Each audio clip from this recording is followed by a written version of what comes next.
नमस्ते। आपका स्वागत है। इस कहानी का आनंद लें। चैनल को सब्सक्राइब करें और नोटिफिकेशन ऑन कर लें।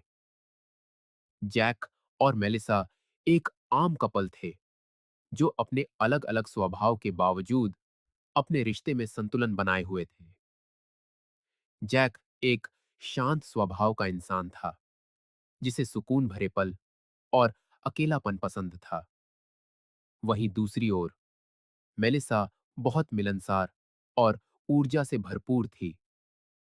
उसे उन लोगों के साथ रहना पसंद था जिन्हें वो अपना मानती थी। इसलिए जब उसने पहाड़ों पर जाकर दुनिया से कटकर आराम करने का सुझाव दिया, तो जैक को यह एक शानदार विचार लगा। उसने अपनी पत्नी के साथ शांति भरे दिनों की कल्पना की, जहां पिन्ननील प्रकृति की आवाजें हों और सिर पर तारों से भरा आसमान। लेकिन मेलिसा के मन में कुछ और ही चल रहा था। जाने से कुछ दिन पहले उसने बातों बातों में जिक्र किया कि उसकी कॉलेज की सबसे अच्छी दोस्त क्लेयर शायद उनके साथ चलेगी। मेलिसा ने एक ऐसी मुस्कान के साथ कहा, उसे भी हमारी ही तरह एक ब्रेक की जरूरत है। कि जैक के लिए मना करना लगभग नामुमकिन हो गया। वह एक पल के लिए रुका। उसे क्लेयर से कोई परेशानी नहीं थी। सच तो यह है कि वह उसे अच्छी और मजेदार लगती थी, लेकिन उसकी नजर में यह ट्रिप सिर्फ उसके और मेलिसा के लिए थी, ताकि वे एक दूसरे से फिर से जुड़ सकें, कुछ पल अकेले बिता सकें। फिर भी वह मान गया। आखिर वह जानता था कि मेलिसा के लिए क्लेयर की दोस्ती कितनी मायने रखती थी। जब वे केबिन पहुंचे तो वो जगह बिल्कुल वैसी ही थी जैसा मेलिसा ने बताया था। एकदम एकांत, ऊंचे देवदार के पेड़ों से घिरी हुई, जो मानो आसमान को छू रहे हों। केबिन साधारण लेकिन आकर्षक था, जिसके बीच में एक फायरप्लेस, पुराने ढंग का फर्नीचर और लकड़ी की महक थी जो बहुत सुकून दे रही थी। जैक ने सोचा कि यह बिल्कुल वैसी जगह है जहां समय धीमा हो जाता है, और वह इसका आनंद लेने के लिए सचमुच उत्सुक था। क्लेयर कुछ ही देर में वहां पहुंच गई और अपने साथ अपनी जिंदादिली भी ले आई। एक बड़ी मुस्कान और चहकती हुई आवाज के साथ उसने केबिन को हंसी से भर दिया। जैक, जिसे आमतौर पर खामोशी पसंद थी, खुद को क्लेयर और मेलिसा की कॉलेज के दिनों की कहानियों पर मुस्कुराता हुआ पा रहा था। यह मेलिसा का एक ऐसा पहलू देखने जैसा था जो उसने बहुत समय से नहीं देखा था। एकदम बेफिक्र, रिलैक्स्ड, जैसे वो समय में पीछे चली गई हो। जब वे रात का खाना तैयार कर रहे थे, क्लेयर और मेलिसा किचन में एक टीम की तरह काम कर रही थीं, अंदरूनी मजाक पर खिलखिला रही थीं और एक दूसरे को इशारों में देख रही थीं। जैक ने मदद की पेशकश की, लेकिन मेलिसा ने विनम्रता से मना करते हुए कहा, यह हमारा मौका है यह साबित करने का कि हम अभी भी पहले की तरह खाना बनाना जानते हैं। वह पीछे हट गया, दूर से देखता रहा कि कैसे वे दोनों एक दूसरे के साथ पूरी तरह तालमेल बिठाकर काम कर रही थीं। उनकी इस दुनिया में खुद को एक बाहरी शख्स जैसा महसूस करने के बावजूद जैक ने फैसला किया कि वह इसे रात खराब नहीं करने देगा। उसने खुद को समझाया कि शायद वह कुछ ज्यादा ही सोच रहा है। जब खाना परोसा गया तो मेज साधारण लेकिन स्वादिष्ट व्यंजनों से भरी थी, जिनसे घर जैसे खाने की महक आ रही थी। क्लेयर ने दोस्ती के नाम जाम उठाने पर जोर दिया। अपनी वाइन का गिलास उठाते हुए उसने कुछ ऐसा कहा जो जैक के जहन में बस गया। पुरानी यादों और नए रोमांच के नाम। वह मुस्कुराया और जाम में शामिल हो गया। हालांकि उसके अंदर एक हल्की सी बेचैनी बढ़ने लगी थी। उस जाम में जैसे कोई गहरा मतलब छिपा था, लेकिन उसने उस पर ज्यादा ध्यान न देने की कोशिश की। रात के खाने पर बातचीत बड़ी जीवंत थी। क्लेयर के पास कहानी सुनाने का एक असली हुनर था, और मेलिसा हर बात से मंत्रमुग्ध लग रही थी। जैक जब भी संभव होता बातचीत में शामिल हो जाता, लेकिन ज्यादातर समय वह बस सुनता रहा, उन दोनों के बीच के मजबूत रिश्ते को समझने की कोशिश करता रहा। उसे आश्चर्य हुआ कि मेलिसा ने उसे कभी क्यों नहीं बताया था कि वह और क्लेयर इतने करीब थे। लेकिन एक बार फिर उसने खुद से कहा कि शायद वह बस ज्यादा सोच रहा है। जैसे जैसे रात बढ़ती गई, पहाड़ों की ठंडी हवा और तेज हो गई। हमेशा की तरह प्रैक्टिकल मेलिसा ने फायरप्लेस जलाने और लिविंग रूम में कंबल लाने का सुझाव दिया। वे सोफे पर इकट्ठा हो गए, लाइटें धीमी कर दी गईं और आग की चटकने की आवाज आने लगी, जबकि क्लेयर अपनी हाल की एक यात्रा के बारे में बता रही थी। जैक ने देखा कि मेलिसा हर छोटी से छोटी बात में कितनी खोई हुई थी। उसकी आंखों में एक अलग ही चमक थी। उसने माहौल के साथ बहने और शाम का आनंद लेने की कोशिश की, लेकिन वह यह महसूस किए बिना नहीं रह सका कि भले ही वे शारीरिक रूप से एक साथ थे, भावनात्मक रूप से वह उन दोनों से अलग महसूस कर रहा था। जैसे जैसे फायरप्लेस की गर्मी कमरे में फैलती गई और केबिन में लकड़ी की महक इसे और भी आरामदायक बनाती गई, तीनों बातें करते और कहानियां सुनाते रहे। जैक अब थोड़ा सहज महसूस कर रहा था। उसने कुछ चुटकुले सुनाए, जिससे मेलिसा और क्लेयर खिलखिलाकर हंस पड़ी।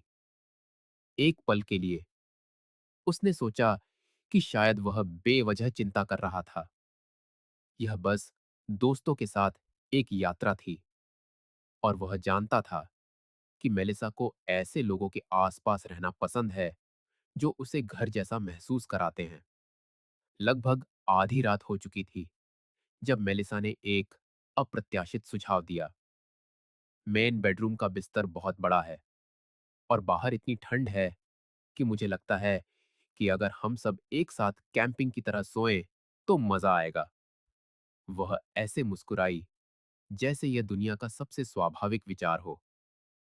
क्लेयर, जो हमेशा मजे के लिए तैयार रहती थी, हंस पड़ी और बोली, मैं तो तैयार हूं।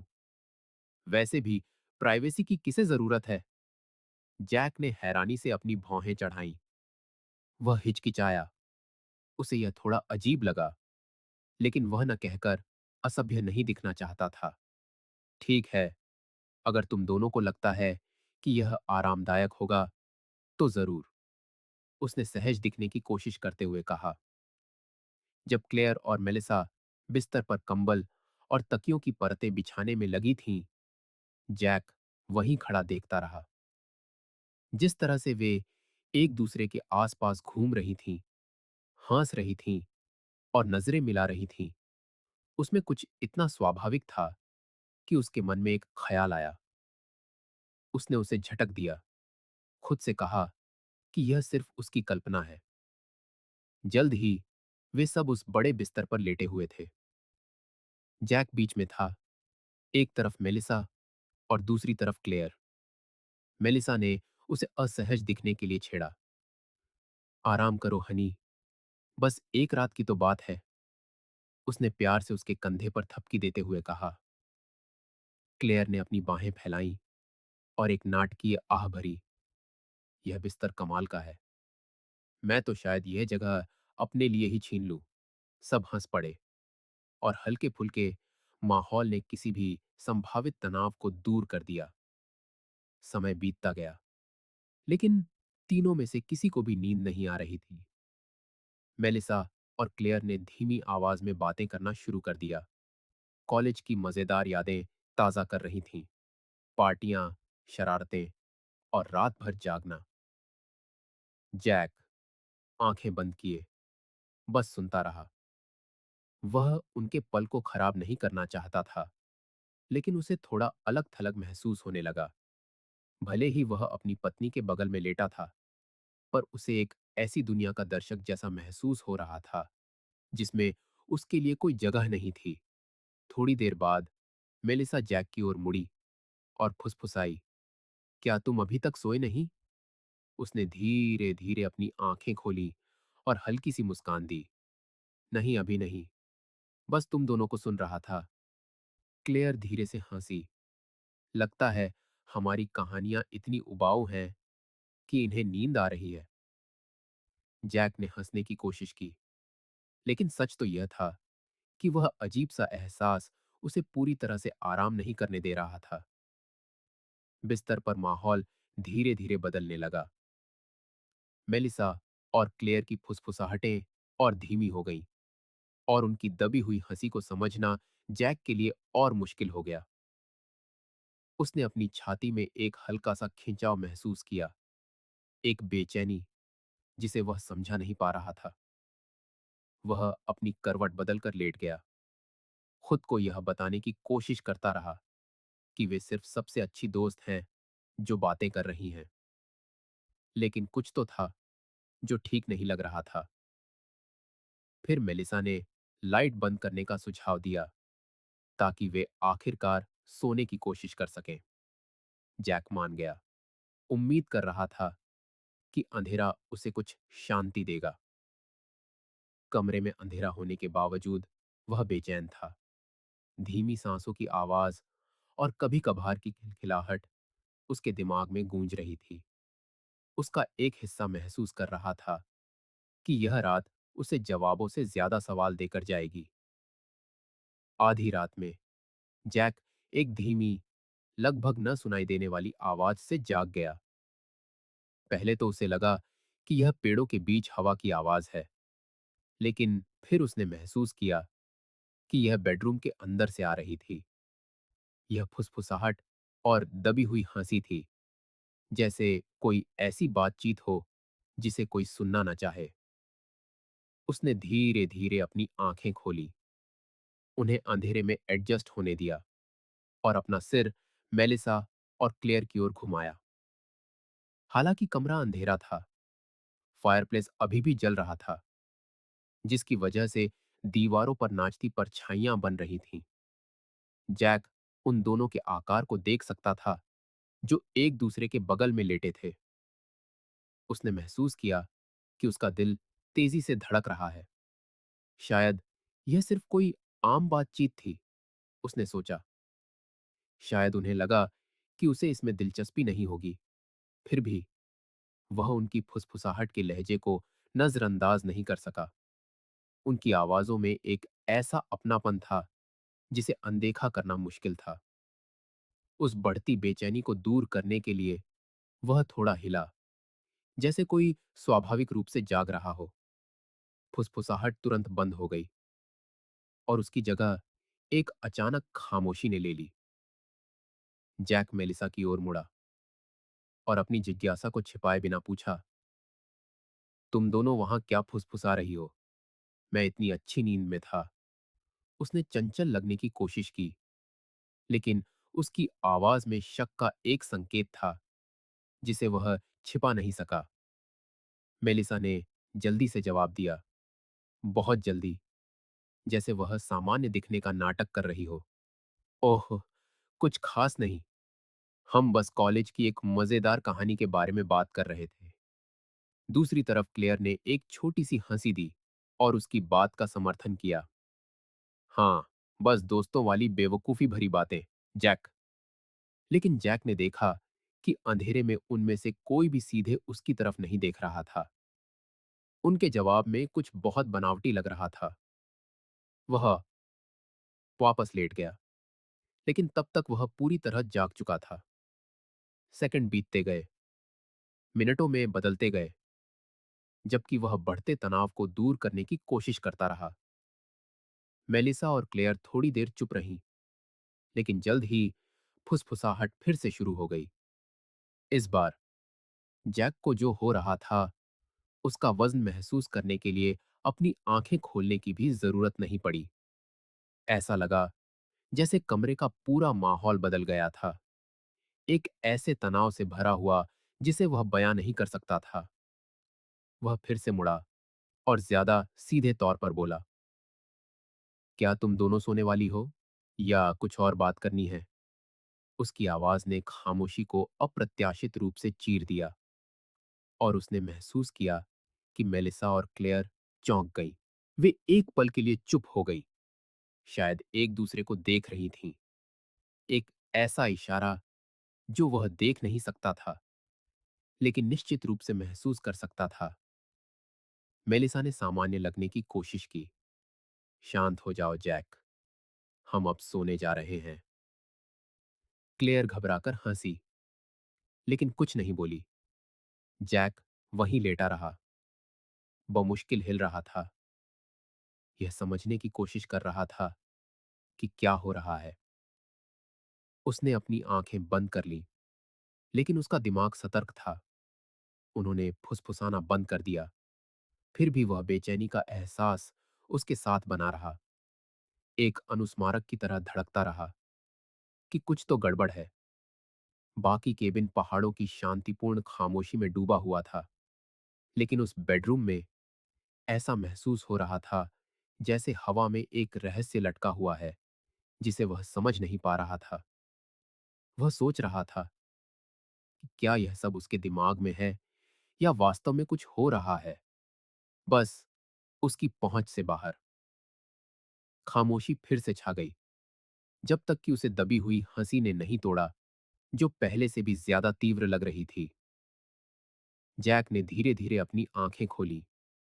उसका दिल जोर जोर से धड़क रहा था, क्योंकि उस आवाज ने कमरे को इस तरह से भर दिया था कि उसे बेचैनी हो रही थी। यह सिर्फ कोई आम हंसी नहीं थी, उसमें एक करीबी थी जिसने उसे असहज कर दिया। वह एक पल के लिए स्थिर रहा, यह समझने की कोशिश कर रहा था कि क्या हो रहा है। इस तथ्य को नजरअंदाज करना मुश्किल था कि भले ही वे सब एक ही बिस्तर पर थे, वह एक ऐसे पल में एक घुसपैठिए जैसा महसूस कर रहा था जो उसके लिए नहीं था। उस रहस्य और अलगाव की भावना को और बर्दाश्त न कर पाने के कारण जैक अपनी कोहनियों के बल बैठ गया और एक शांत लेकिन सीधी आवाज में पूछा, क्या तुम लोग सोने वाले हो या कुछ और चल रहा है? कमरा खामोश हो गया, जैसे उसके शब्दों ने समय को जमा दिया हो। मेलिसा और क्लेयर, जो अभी भी अगल बगल लेटी थीं, ने एक दूसरे को देखा, जैसे वे चुपचाप तय कर रही हों कि क्या कहना है। मेलिसा आखिरकार बोली। उसकी आवाज में बनावटी शांति और घबराहट का मिश्रण था। ओह जैक, बस शांत हो जाओ, हम सिर्फ बात कर रहे हैं, तुम कुछ भी सोच रहे हो। उसने एक छोटी सी हंसी दी, लेकिन वह असली नहीं लग रही थी। क्लेयर ने बस जैक को एक छोटी, लगभग रहस्यमयी मुस्कान दी, जैसे वह देख रही हो कि वह कैसे प्रतिक्रिया देगा। जैक ने अपनी आंखें सिकोड़ ली। उसे पूरा यकीन था कि कुछ तो गड़बड़ है। वह मेलिसा को इतनी अच्छी तरह से जानता था कि वह बता सकता था कि वह कुछ छिपा रही है। उसका जवाब और क्लेयर का टाल-मटोल वाला व्यवहार उसके संदेह की पुष्टि कर रहा था। उसने अपना सिर झुकाया, यह अनुमान लगाने की कोशिश कर रहा था कि वे क्या सोच रही थीं, लेकिन उनमें से किसी ने एक शब्द भी नहीं कहा। कुछ और। क्लेयर ने आखिरकार खामोशी को तोड़ते हुए फुसफुसाया। उसकी आवाज धीमी थी, लेकिन इतनी साफ कि जैक उसे सुन सकता था। उसने उसकी ओर देखा, फिर मेलिसा की ओर, इंतजार कर रहा था कि वे और कुछ कहें, लेकिन वे चुप रहीं। इसके बजाय उन्होंने एक दूसरे को एक और जानने वाली नजर से देखा, और कमरे में ऊर्जा इतनी घनी हो गई कि वह लगभग दिखाई दे रही थी। एक ऐसे तनाव से भारी जिसे नजरअंदाज करना नामुमकिन था। यह महसूस करते हुए कि वह और बर्दाश्त नहीं कर सकता, जैक धीरे धीरे बिस्तर से उठा। वह कोई तमाशा नहीं करना चाहता था, लेकिन वह वहां लेटा भी नहीं रह सकता था। उसने कोने में रखी कुर्सी से एक कंबल उठाया और बिना कुछ कहे कमरे से बाहर चला गया। उसके कदमों की लकड़ी के फर्श पर हल्की आवाज हुई, जो लिविंग रूम में फायरप्लेस की दूर से आ रही चटकने की आवाज के साथ मिल गई। मेलिसा ने उसे धीरे से पुकारा, जैक, तुम कहाँ जा रहे हो? उसने कोई जवाब नहीं दिया। वह बस सोफे पर गया, वहां बैठ गया और छत को घूरने लगा। जैसे ही रात की खामोशी केबिन को फिर से अपनी आगोश में ले गई, जैक ने मिश्रित भावनाओं का एक सैलाब महसूस किया। भ्रम, गुस्सा और सबसे ज्यादा विश्वासघात का एक ऐसा एहसास जिसे वह कोई नाम नहीं दे पा रहा था।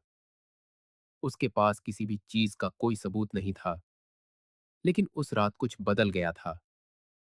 जो पहले सिर्फ हल्की सी बेचैनी थी, अब वह एक ऐसी हकीकत की शुरुआत लग रही थी जिसका वह सामना नहीं करना चाहता था। उसने अपनी आंखें बंद कर लीं, लेकिन नींद नहीं आई। बस लगातार विचार और छाती पर एक बोझ था जो जा नहीं रहा था। अगली सुबह सूरज की रोशनी पर्दों की दरारों से केबिन में आ रही थी, लिविंग रूम को धीरे धीरे रोशन कर रही थी। जहां जैक सोफे पर लेटा हुआ था, वह पूरी रात जागता रहा, विचारों में खोया हुआ। रात की घटनाएं अभी भी उसके दिमाग में गूंज रही थीं। पूरी खामोशी थी, जिसे कभी कभार बाहर हवा का झोंका और केबिन की लकड़ी की संरचना की चरमराती आवाज ही तोड़ धर रही थी। उसकी छाती का भारीपन कम नहीं हुआ था, और वह जानता था कि वह जो महसूस कर रहा था उसे अब और नजरअंदाज नहीं कर सकता। जब वह अपने ही विचारों में खोया हुआ था, उसने बेडरूम से आते हुए धीमे कदमों की आहट सुनी। यह मेलिसा थी। वह उस ऊनी रोब को पहने हुए हॉल में आई जो उसने यात्रा के लिए पैक किया था। उसका चेहरा शांत लग रहा था, लेकिन जैक ने उसकी आंखों में एक झिझक की झलक देखी। तुम पूरी रात यहीं सोए? उसने सामान्य लगने की कोशिश करते हुए पूछा, लेकिन स्पष्ट रूप से सतर्क थी। हाँ, जैक ने बस जवाब दिया। वह उसे देखता रहा, उम्मीद कर रहा था कि वह और कुछ कहेगी, लेकिन उसने नजरें फेर लीं और किचन काउंटर पर रखे एक मग से खेलने लगी, जैसे वह उस बातचीत से बचने की कोशिश कर रही हो जो वह जानती थी कि होने वाली है। क्लेयर कुछ देर बाद आई। मेलिसा के विपरीत क्लेयर ज्यादा सहज लग रही थी, लगभग बेपरवाह, जैसे वह एक हल्की मुस्कान के साथ पास आई। गुड मॉर्निंग, उसने कहा। उतनी ही उत्साहित लग रही थी जितनी पिछली रात, जैसे कुछ हुआ ही ना हो। जैक ने सिर हिलाया, लेकिन चुप रहा। वह उन दोनों को देख रहा था, उनकी प्रतिक्रियाओं में सुराग तलाश रहा था। जब वे तीनों नाश्ता करने बैठे, तो जैक अब और खुद को रोक नहीं सका। कल रात के बारे में उसने धीरे धीरे बोलते हुए शुरू किया। वहां असल में क्या हो रहा था? क्योंकि मुझे तो ऐसा लग रहा था कि तुम दोनों कुछ छिपा रही हो। सुबह का हल्का फुल्का माहौल तुरंत गायब हो गया। मेलिसा और क्लेयर ने एक दूसरे को जल्दी से देखा, जैसे वे चुपचाप संवाद कर रही हों। मेलिसा पहले बोली। उसकी आवाज रक्षात्मक और सतर्क दोनों थी। जैक, तुम ज्यादा सोच रहे हो। कुछ नहीं था, हम बस बात कर रहे थे और तुमने गलत मतलब निकाल लिया। जैक ने अपना सिर हिलाया और नजरें नहीं हटाईं। तुमने कहा था कुछ और। वह सिर्फ बेकार की बातें नहीं थीं, मेलिसा। और सच कहूं तो मैं अब गोलमोल जवाबों से तंग आ गया हूं। क्लेयर, जो तब तक चुप थी, ने एक गहरी सांस ली। उसने अपना मग मेज पर रखा और जैक की आंखों में सीधे देखा। मुझे लगता है कि तुम सच जानने के हकदार हो, उसने एक ऐसी आवाज में कहा जो सच्ची लग रही थी, लेकिन कुछ हद तक राहत भरी भी। जैक ने महसूस किया कि उसके पेट में एक गांठ बंध गई है। आखिरकार जिस बात का उसे डर था, वह सामने आने वाली थी। मेलिसा ने उसे रोकने की कोशिश की। क्लेयर, नहीं, उसने शुरू किया, लेकिन क्लेयर ने उसे बोलने से रोकने के लिए हाथ उठाया। हम इसे और नहीं छिपा सकते मेलिसा, उसे पहले ही शक हो गया है। जैक थोड़ा आगे झुका। उसका दिल जोर-जोर से धड़क रहा था, क्योंकि वह उसके आगे बोलने का इंतजार कर रहा था। क्लेयर ने एक गहरी सांस ली और बोलना शुरू किया। सच यह है कि सालों से मेलिसा और मेरा एक अलग तरह का रिश्ता रहा है। यह कुछ ऐसा नहीं है जिसकी हमने योजना बनाई थी, और हम तुम्हें कभी चोट नहीं पहुंचाना चाहते थे। लेकिन जो हम एक दूसरे के लिए महसूस करते हैं, वह सिर्फ दोस्ती नहीं है। जैक की दुनिया जैसे एक पल के लिए थम गई। उसने मेलिसा की ओर देखा। उम्मीद कर रहा था कि वह इससे इनकार करेगी या समझाने की कोशिश करेगी, लेकिन उसने बस अपना सिर झुका लिया, उसका सामना करने में असमर्थ। उसकी खामोशी ने किसी भी शब्द से ज्यादा मजबूती से इसकी पुष्टि कर दी। अविश्वास, गुस्से और दर्द का एक सैलाब जैक पर छा गया। जब वह धीरे धीरे मेज से उठा, तो यह सब, वह हंसी, वे नजरें, इस बारे में थी। उसने जवाब की उम्मीद नहीं की। खामोशी ने पहले ही बहुत कुछ कह दिया था। मेलिसा आखिरकार बोलने में कामयाब हुई। उसकी आवाज कांप रही थी। मैं तुम्हें कभी चोट नहीं पहुंचाना चाहती थी, जैक। मैं मैं बस नहीं जानती थी कि तुम्हें कैसे बताऊं। मुझे लगा कि मैं हमारी जिंदगी जी सकती हूं और इससे अकेले निपट सकती हूं। जैक ने एक गहरी सांस ली। अपनी भावनाओं को उबलने से रोकने की कोशिश कर रहा था। वह जानता था कि गुस्सा करने से कोई फायदा नहीं होगा, और मैं यहां था, सब कुछ जोड़ने की कोशिश कर रहा था, यह सोचते हुए कि यह सब मेरे दिमाग में है। उसने उन दोनों को देखा। उसके चेहरे पर निराशा और इस्तीफे के भाव थे। तुम शुरुआत से ही ईमानदार हो सकती थी। और स्पष्टीकरण का इंतजार किए बिना जैक बेडरूम में गया, अपना सामान इकट्ठा किया और केबिन से निकल गया। उसने चिल्लाया नहीं या कोई तमाशा नहीं किया। वह बस चला गया, पीछे एक भारी खामोशी छोड़कर, जो किसी भी बहस से ज्यादा जोर से बोल रही थी। घर वापस जाते समय जैक ने सब कुछ सोचा। भले ही यह दर्दनाक था, लेकिन इसमें एक स्पष्ट सबक था। चाहे कितना भी दर्दनाक क्यों ना हो, सच हमेशा झूठ में जीने से बेहतर होता है। वह नहीं जानता था कि भविष्य में क्या होगा, लेकिन वह जानता था कि वह इससे बेहतर का हकदार है। मैं ईमानदारी का हकदार हूं, उसने सोचा जब उसने केबिन को रियरव्यू मिरर में गायब होते देखा। वीडियो देखने के लिए धन्यवाद। अगर आपको यह पसंद आया तो चैनल को सब्सक्राइब करना और नोटिफिकेशन ऑन करना ना भूलें, ताकि आप कोई भी अपडेट मिस न करें। अगली बार मिलते हैं।